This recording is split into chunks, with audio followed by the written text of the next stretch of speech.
친애하는 대한민국 국민 여러분, 조정안입니다. 오늘은 8탄 성공의 길, 문제 해결, 문화 전통과 인습에 대해서 함께 나누고자 합니다. 하나님은 모든 인간을 제각각 다른 씨로 태어나도록 창조하셨습니다. 그러므로 모든 인간의 틀과 잣대는 다를 수밖에 없습니다. 하나님은 모든 사람에게 한 가지 씨만 주지 않고 아주 다양한 씨를 주신 것입니다. 이것이 바로 우리가 무한히 다양하기 원하시는 하나님의 섭리입니다. 아무리 부부가 한 몸이라도 아내는 녹두, 남편은 동부의 속성을 갖고 태어났다면, 다시 말하면 A라는 속성, B라는 속성을 갖고 태어났다면 각 씨앗의 특성에 맞는 형태를 취할 수밖에 없습니다. 아내에게서는 녹두꽃이 피고 남편에게서는 동부꽃이 피는 것 같이 맞는 이치입니다. 그런데도 상대가 자기와 다른 꽃을 피웠다며 싸움을 일삼는 사람들이 허다합니다.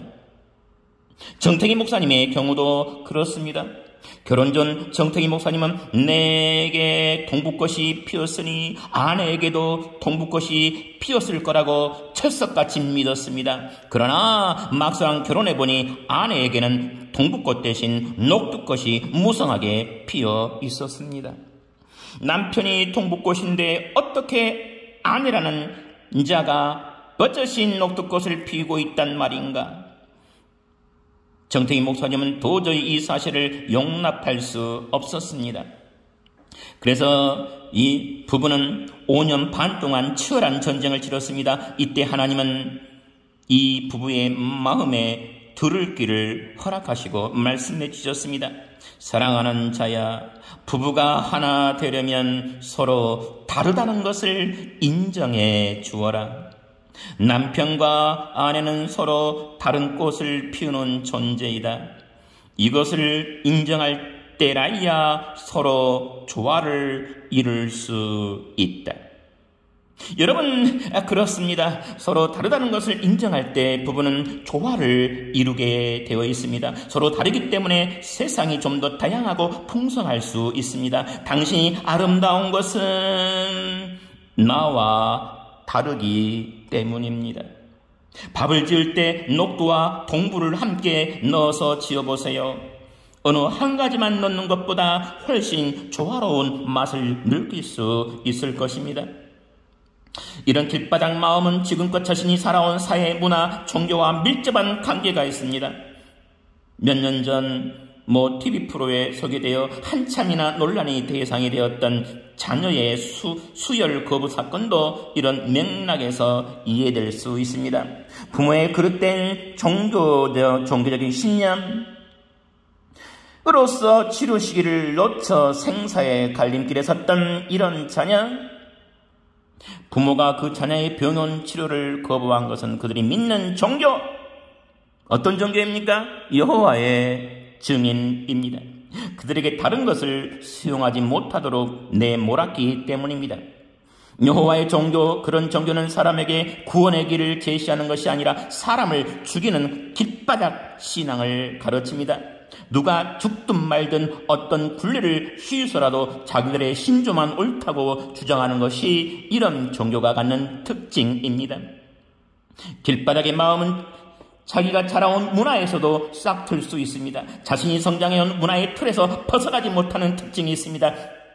이는 길바닥 마음을 가졌다가 남편에게 맞아 죽은 한 여인이 있었습니다. 여인은 자라면서 내내 여자는 한 번 시집가면 그 집에 뼈를 묻어야 한다고 배웠습니다. 네, 그랬습니다. 어찌나 철저하게 교육을 받았던지 이 말은 여인은 마음과 생각 속에 길바닥처럼 단단히 굳어지고 마음속에 자리 잡았습니다. 그러나 불행하게도 그녀의 남편은 의처증 환자였습니다. 남편은 날마다 술을 먹고 부인을 구타했습니다. 하루도 몸이 성할 날이 없었습니다. 무자비한 구타를 당하면서도 여인은 묵묵히 참았습니다. 이미 그녀의 가슴 속에 길바닥처럼 단단하게 굳어버린 여자는 시집에 뼈를 묻어야 한다는 생각에 굳어져 있었기 때문입니다. 그녀는 자신을 보호하기 위한 어떤 조치도 강구하지 못하고 남편의 매를 고스란히 맞다가 어느 날 저 세상으로 가고 말았습니다.